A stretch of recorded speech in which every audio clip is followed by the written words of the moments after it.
Sur la table, un acte de vente qui ressemble à une reddition. L'air dans cette pièce est poisseux, saturé par 12 ans de non-dits et de réalités bousculées. En face, j'aperçois une ombre qui s'effondre, tentant une ultime fois de réécrire le scénario pour ne pas perdre la face. Mais ce qui m'arrête, ce ne sont pas les chiffres. C'est ce besoin viscéral de voir une main étrangère tamponner ma propre vérité. Pourquoi ai-je eu besoin de ce décor froid pour me sentir enfin autorisée à exister? Pourquoi ma propre voix ne suffisait-elle pas à clamer ma légitimité? L'enquête change de terrain.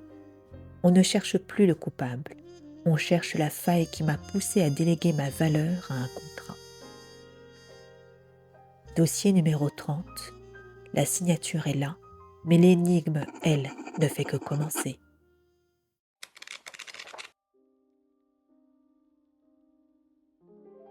Le bureau du notaire sentait la cire froide et le papier mort, une odeur de fin de règne qui s'insinuait sous la peau. L'air y était aussi rigide que le mobilier en acajou massif. Je sentais mes mains moites contre le cuir du fauteuil, mon cœur battant à un rythme irrégulier, une chamade d'oiseaux piégée entre l'excitation du départ et la crainte du dernier acte. En face de moi, le malaise était une présence physique, épaisse, presque poisseuse. Le père de mes filles ne cherchait même plus à sauver les apparences. Il s'effondrait sur lui-même, sa souffrance étalée comme une pièce à conviction qu'il jetait sur la table pour me faire trébucher. Il jouait ses dernières cartes, celles du désespoir, tentant d'arracher un sursis, une annulation de la sentence. Les jours précédents n'avaient été qu'une longue suite de harcèlement psychologique, un siège en règle rythmé par la sonnerie incessante de mon téléphone. C'était une valse hésitante entre la fausse rédemption et l'insulte crue. Un instant, il se disait prêt à tout reprendre à zéro, jurant une compréhension nouvelle, un désir de s'améliorer qui sonnait aussi faux qu'une pièce de plomb. L'instant d'après, face à mon silence, la stratégie changeait. L'agacement pointait le bout de son nez, suivi des reproches, des humiliations rancies et de l'insulte qui claque comme une gifle. Cette instabilité permanente me donnait la nausée. Chaque message, chaque appel était une intrusion de plus, une tentative de reprendre le contrôle sur une vie qui lui échappait enfin. Il minimisait tout ce que j'avais encaissé durant 12 ans, balayant d'un revers de main les rabaissements et les dénigrements comme s'il s'agissait de simples malentendus, de mauvaises interprétations de ma part. Pour lui, j'en faisais trop. Il réécrivait l'histoire en direct, s'éloignant chaque seconde un peu plus de la vérité pour me faire porter le chapeau de l'échec, refusant d'assumer sa propre part de responsabilité dans ce désastre. Cette volonté farouche de faire de moi ce qu'il attendait, de me mouler dans son besoin de possession, m'agaçait profondément. Cela réveillait en moi une agressivité sourde, une protection viscérale. Son attitude me renvoyait brutalement à mes parents, à cette enfance où l'on attendait de moi que je sois conforme, que je réponde à des attentes qui n'étaient pas les miennes. En cet instant, dans ce bureau, mon empathie luttait contre mon dégoût. Je voyais sa peine, je ressentais sa détresse, mais je savais que si je reculais d'un pas, je me noyais. 12 ans de promesses non tenues, 12 ans de cycles qui se répétaient sans jamais changer la donne de manière durable. Pourquoi aujourd'hui serait-il capable de ce qu'il avait échoué à bâtir pendant plus d'une décennie?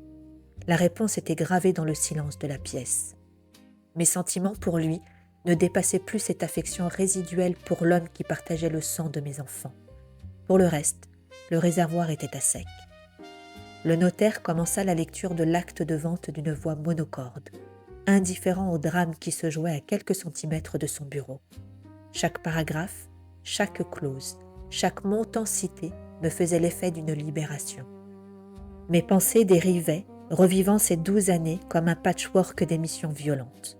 La mélancolie des débuts, la colère des trahisons, l'amertume des matins de défaite, mais aussi ces éclats de joie, rares et précieux, qui rendaient le départ si douloureux.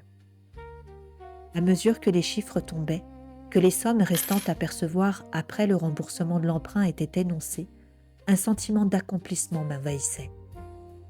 Ce n'était plus seulement de l'argent, c'était le prix de ma liberté. Chaque euro prenait le goût d'une justice rendue, de dommages et intérêts versés pour les dommages de guerre que j'avais subis. J'allais enfin reprendre le pouvoir, ne plus dépendre de personne, devenir ma propre souveraine. Je luttais pour ne pas laisser éclater mon contentement. Par respect pour son naufrage, je gardais le masque de marbre de l'enquêtrice, mais l'excitation bouillonnait sous la surface.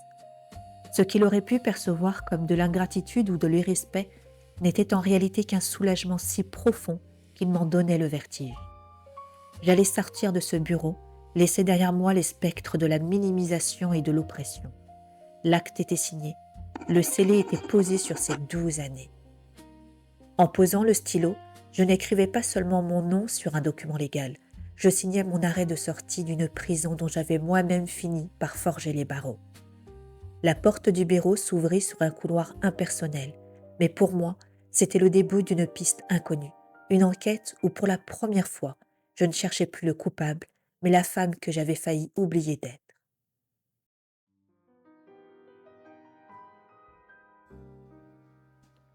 On pense que le dossier est bouclé parce que l'encre a séché sur un acte notarié. Mais en relisant ces lignes, je m'aperçois que ce bureau de notaire était surtout le miroir d'une fragilité que je ne voulais pas encore voir.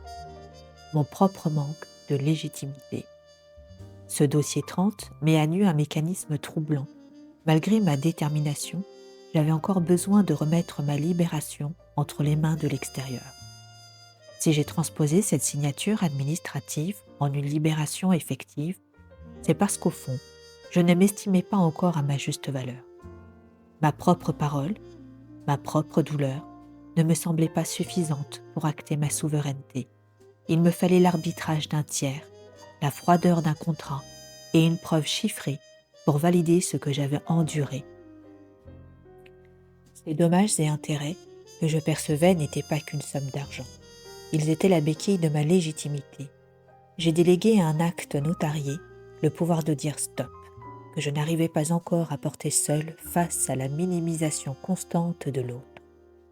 J'ai utilisé le système pour imposer une valeur que je ne parvenais pas encore à m'accorder intérieurement. Je réalise aujourd'hui que j'ai signé ce jour-là une souveraineté par procuration.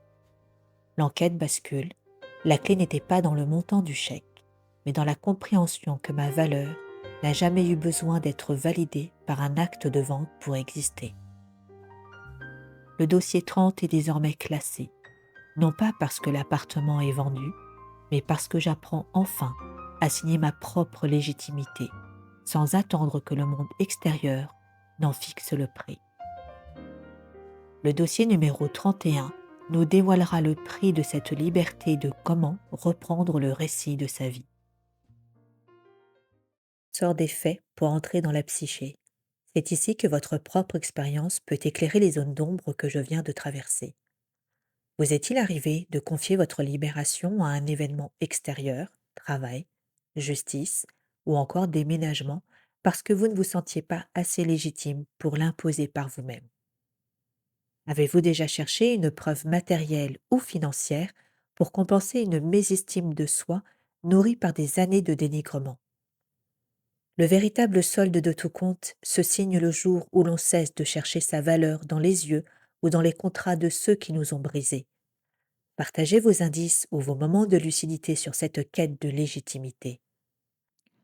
Dans le dédale d'Alateia, chaque voix qui témoigne de sa propre vérité aide les autres à trouver la sortie. L'espace des commentaires est à vous.